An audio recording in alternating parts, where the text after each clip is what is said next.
और भतीजा हमारे सामने आया, हमारे ही सामने और आके हमारा बास बन गया। चाचा का आशीर्वाद था उसमें। आपका स्वागत है हमारे चैनल समाज की बात पर। बहुत बहुत धन्यवाद। और आपकी उम्र बहुत कम है जी।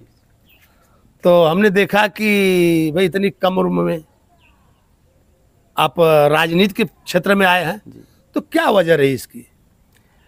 मैं इतनी कम उम्र में अगर राजनीति में आया हूं तो ये मेरी सोच पहले से थी, अपनी जनता के बीच जाकर एक नई राजनीति चाह रहा था। मैं बार बार मैं कोई पोस्ट डालता रहता हूँ। जी जी। तो हमने एक पोस्ट डाला तो क्या राजनीति के लिए कोई उम्र निर्धारित होनी चाहिए? जैसे कि हमने उसमें लिखा था कि क्या 50 वर्ष ऐसी न्यूनतम आयु हो ताकि उसके बाद ही कोई राजनीति में आए। और उसका उद्देश्य मैं बता रहा हूँ क्यों, मेरे मन में क्या चल रहा था कि जब लोग अपनी से उनकी कमाई है जो कुछ कर ले ताकि उनको ये निर्भरता ना रहे कि नहीं हम खाएंगे क्या, हम रहेंगे कहाँ, हम जाएंगे कहाँ, तो शायद समाज के लिए एक अच्छी मिसाल होती। तो आप उस पर क्या कहेंगे? नहीं नहीं, वो उम्र की कोई राजनीति में कोई उम्र नहीं है। एक जो सीनियर है उनको आप कैसे देखते हैं? सीनियर का मैं सम्मान करता हूँ सर। पार्टी के नाम पर ढेर सारी पार्टियां थी, तो आपने समाजवादी पार्टी को ही क्यों चुना? ये समाजवादी पार्टी की पार्टी नहीं है। समाजवाद एक सोच है, एक विचार है। ये समाजवाद मतलब पूरे समाज को लेकर चलना है, इसमें हर जाति वर्ग को। और समाजवादी पार्टी माननीय श्री राष्ट्रीय अध्यक्ष अखिलेश जी द्वारा पीडीए, ये पीडीए में पिछड़ा दलित अल्पसंख्यक, ये पार्टी में हमें सभी जातियों धर्म को देखते हुए सभी का इसमें विकास दिखा। युवाओं की रोजगार, किसानों की तकलीफ, हर मुद्दे को उठाने वाली ये पार्टी मुझे इसमें दिखा समाजवादी पार्टी में। मैं देखता हूँ इसमें कि माननीय राष्ट्रीय अध्यक्ष जी न कोई जाति न कोई धर्म, सबको एक साथ लेकर अपनी आवाज़ को और सभी समाज की लड़ाई लड़ते हैं और सबको हक देते हैं कि नहीं आप इस जितना आरक्षण उतनी सीट। नहीं देखिए, आपकी बातों में काफ़ी विरोधाभास। अभी आपने लास्ट में कह दिया कि जितनी जिसकी संख्या भारी उसकी उतनी हिस्सेदारी। आपके जो आपका कहना था मैं समझ रहा था। और आपने पीडीए का फुल फॉर्म भी बताया कि नहीं पिछड़ा दलित और अल्पसंख्यक है। तो उस हिसाब से फिर इसमें अगड़े कहाँ आते हैं? अगड़े के जितने हिस्सेदारी वो लोग हैं। नहीं, आपने कहा कि भाई पीडीए है यानी पिछड़ा दलित और अल्पसंख्यक है, तो इसमें फिर जो अगड़े समाज के लोग हैं तो क्या पार्टी उनकी संख्या कम है तो फिर उनको अपने साथ नहीं रखना चाहिए? नहीं, साथ तो रख ही रही। इन लोग को दबाया जा रहा है पिछड़ा दलित को, उनकी आवाज़ उठाने के लिए। जो ये लोग निराश हो चुकी थी, जो पिछड़ा दलित अल्पसंख्यक निराश हो चुकी है, कोई हम लोग की आवाज़ नहीं उठा रहा है, हम लोग को दबाया जा रहा है। तो इन लोग की आवाज़ बनाने के लिए हमारे राष्ट्रीय अध्यक्ष ने एक फार्मूला किया है कि नहीं, ये इन लोगों की आवाज़ उठाने के लिए ये हमारी पार्टी तैयार है। और हम जब तक सूरज चांद रहेगा तब तक ये पार्टी, समाजवादी पार्टी, आप सभी किसानों की, मजदूरों की, पीड़ितों की, सबकी आवाज़ उठाती है। नहीं, जैसे मान लीजिए आपने कहा कि पीडीए है, तो जैसे बहुजन समाज पार्टी वो कहते हैं हम सर्वजन की बात करते हैं।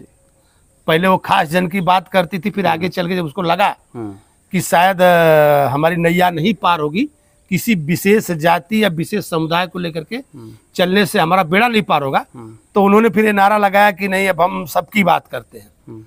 तो आखिर सबकी बात क्यों नहीं की गई? उसमें पीडीए ही क्यों जोड़ा गया? और खास तौर उसमें भी क्योंकि पीडीए के फार्मूले में जो लोग आगे बढ़ रहे हैं करें पीडीए, कभी कभी पीडीए का फुल फॉर्म बताने वाले भी काफी कंफ्यूज है। कभी कभी लोग लास्ट का जो ये है उसको आधी आबादी कहते थे। अच्छा। कुछ लोग उसको अल्पसंख्यकों से जोड़ते थे। अल्पसंख्यक ही है उसका, हमारे राष्ट्रीय अध्यक्ष द्वारा पार्टी द्वारा अल्पसंख्यक है। यानी अब जैसे एक बड़ी बहस को आपने जन्म दे दिया। आपने कहा कि नहीं जिसकी जितनी संख्या भारी उसकी उतनी हिस्सेदारी। तो अगर मान लीजिए समाज में कुछ लोगों ने अपनी संख्या को घटा के रखा ताकि आबादी का जो संतुलन हो बिगड़ न जाए, और उस संतुलन के बनाने के चक्कर में अगर उनकी आबादी घट गई तो उनको क्या राजनीति में इस तरह का पिछड़ापन देखने को मिलेगा? नहीं, ऐसी कोई बात नहीं है। और देखिए अगला पिछड़ा यहाँ कोई ऐसी बात नहीं है। यहाँ सबको एक साथ ले चलने की बात हो रही है। बस ये जो पीडीए है, एक ये पिछड़ो दलित अल्पसंख्यक, ये लोग अपने आप को अकेलापन महसूस कर रहे थे कि हम लोग की आवाज़ को क्यों नहीं कोई उठा रहा है। नहीं देखिए, आपने कहा नहीं संख्या भारी वाली पर हमने बात किया कि जिसकी जितनी संख्या भारी, तो अगर संख्या पैमाना होगा, हमारा ये कहने का मतलब जी है। जी जी अभी अगर आप जाएंगे, अभी तो आप इसी क्षेत्र में बात जी, कर रहे हैं, जी, यहाँ हैं, हाँ अगर आप राष्ट्रीय स्तर पर जाएंगे तो आप देखेंगे कि जो साउथ के राज्य हैं, हाँ साउथ के जितने राज्य हैं, उनके अंदर यह कसक बैठी हुई है, डर बैठा हुआ है, क्योंकि उन्होंने अपनी, उनके यहाँ जो आबादी थी उसको उन्होंने कंट्रोल में रखा, सीमित रखा। तो जब परिसीमन होने वाली बात आई है कि लोकसभा सीटों का परिसीमन किया जाएगा, तो सीटें उत्तर भारत में ज्यादा बढ़ जाएंगी। तो उनका कहना था कि हमारी क्या गलती थी कि हमने आबादी को नियंत्रित रखा, हम भी चाहते तो ऐसे आबादी बढ़ाते। तो आखिर ये बातें कि आबादी या संख्या भारी, योग्यता क्यों नहीं भारी, साथ उनका छोड़ता नहीं। जो परिवारवाद का आरोप है, और इससे चलते काफी जलालत झेलनी पड़ती है, उस पर क्या कहेंगे आप?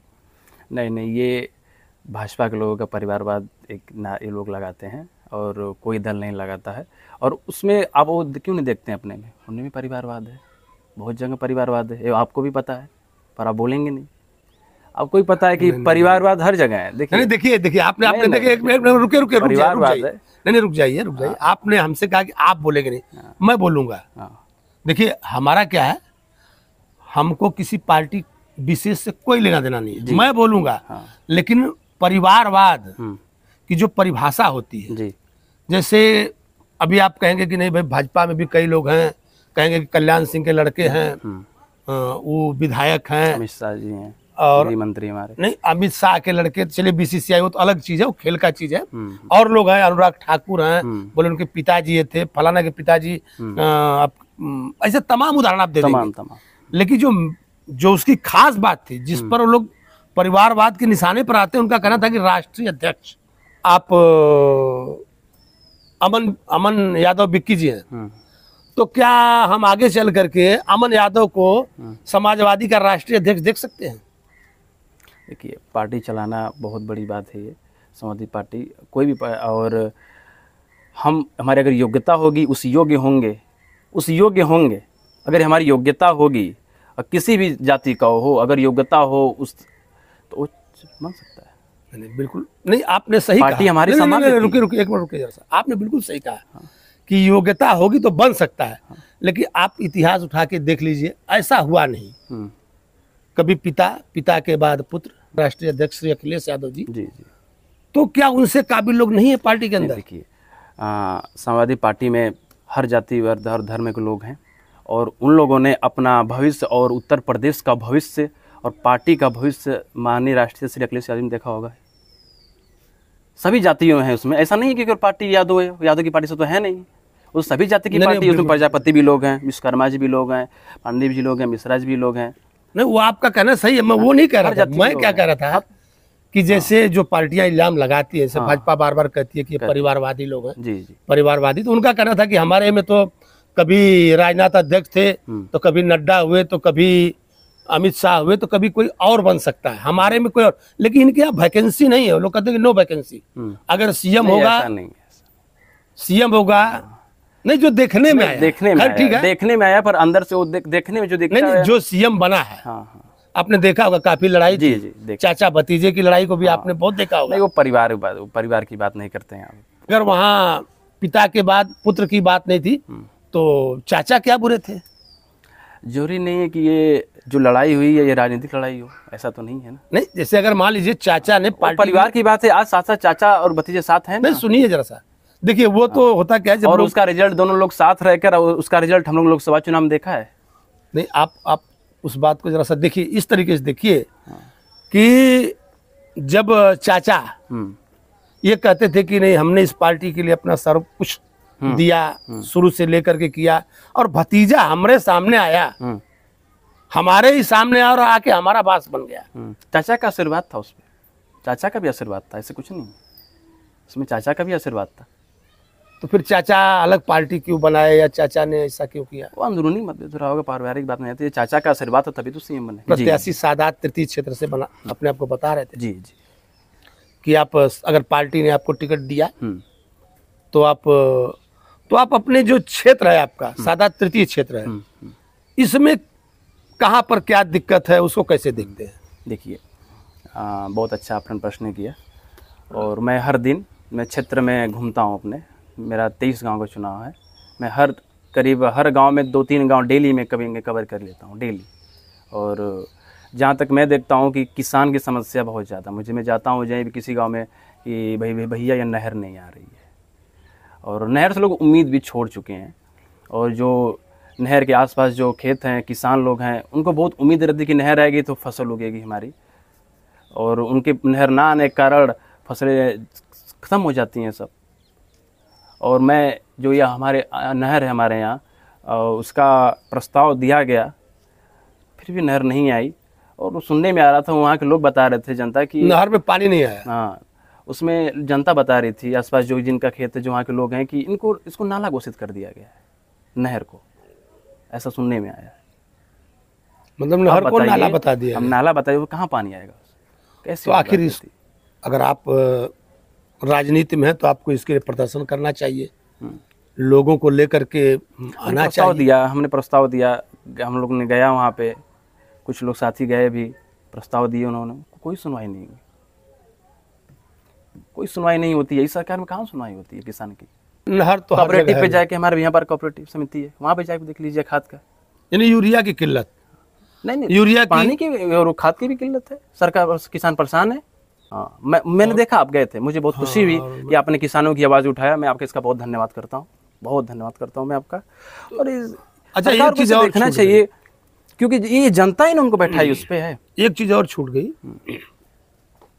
ये बात चल रही है राजनीति में आना, और आजकल मैं देख रहा हूँ कि काफ़ी लोग राजनीति के जरिए काफ़ी पैसा बना लिए जी, और महंगी से महंगी गाड़ियाँ, महंगे शौक, महंगे मकान, ये वो, और ये सब चीजें देख करके लोग प्रभावित हो रहे हैं। लोगों को ऐसा लग रहा है कि शायद शॉर्टकट तरीका ये अच्छा है कि राजनीति में आया जाए और ढेर सारा पैसा बनाया जाए। उस पर क्या कहेंगे आप? नहीं, देखिए, उनकी सोच वहीं तक है।